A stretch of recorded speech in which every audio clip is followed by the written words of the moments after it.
Hi, everybody. Welcome back to The Pulse, Politics in a Heartbeat. A lot has gone on this last week, and probably nothing is bigger than the death of John McCain. I did a brief little video about it when it happened.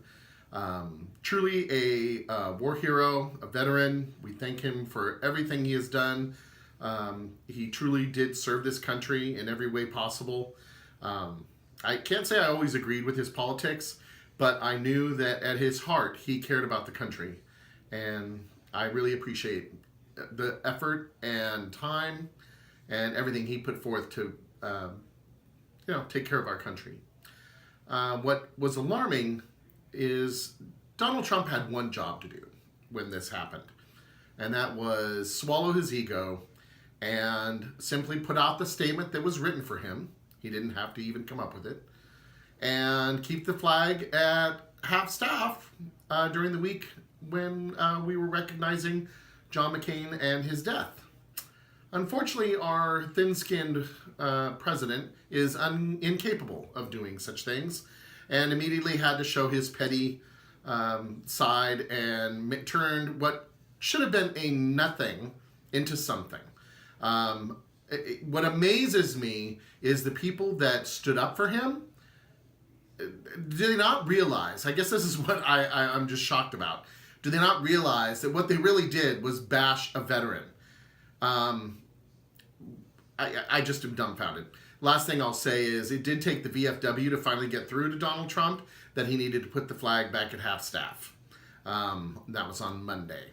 The next thing is Don McGahn. If you don't know who Don McGahn is, he is the White House counsel. That's the attorney that represents the White House, not representing Donald Trump. That's Giuliani and Sekulow. Those are his private attorneys. This is the one that really works for the White House and represents our White House and our government. It should be interesting to see what happens, with Don McGahn and his testimony and what he gave to Bob Mueller. We do know that he will be staying on until he gets Brett Kavanaugh confirmed as the Supreme Court Justice, if that is what indeed happens. Next thing, just a quick note, Donald Trump again, basically trying to create a distraction, which is his way, tweeting that China hacked into Hillary's emails. I mean, he might as well say Martians did. He just, absolutely ridiculous. Thankfully, the FBI already came out and said that that's not true. We all know it's the Russians. I don't understand this diversion.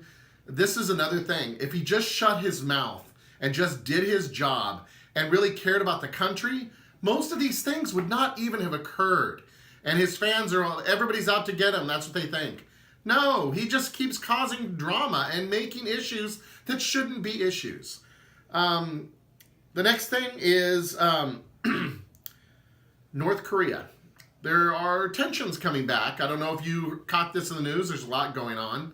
But last week, Donald Trump decided to cancel Mike Pompeo, that's the Secretary of State, his trip to North Korea. It was canceled because North Korea is starting to complain about the language that the United States is using in regards to North Korea. I said from the very beginning that Trump was played. He is clearly not capable of handling this kind of a situation, and literally he has been played. North Korea got a great moment. I can imagine they are still probably airing footage of him standing next to the President of the United States and showing our flags right next to theirs, making North Korea look really good. And what did we get for it? Nothing. We did get back some remains. It's still not clear even if those are U.S. soldiers. For all we know, Kim could have just stuck a bunch of bones in boxes and sent them back.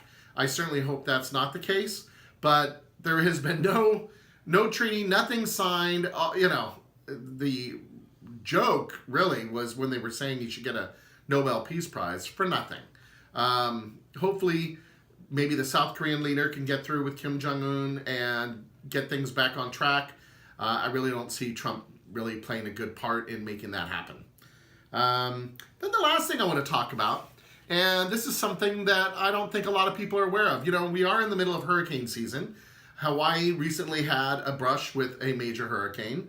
Thankfully, nowhere near the damage that Puerto Rico or even Houston had. in the last year. But we need to be aware of how these disasters affect our government and how are these things covered. We know that there's FEMA, right?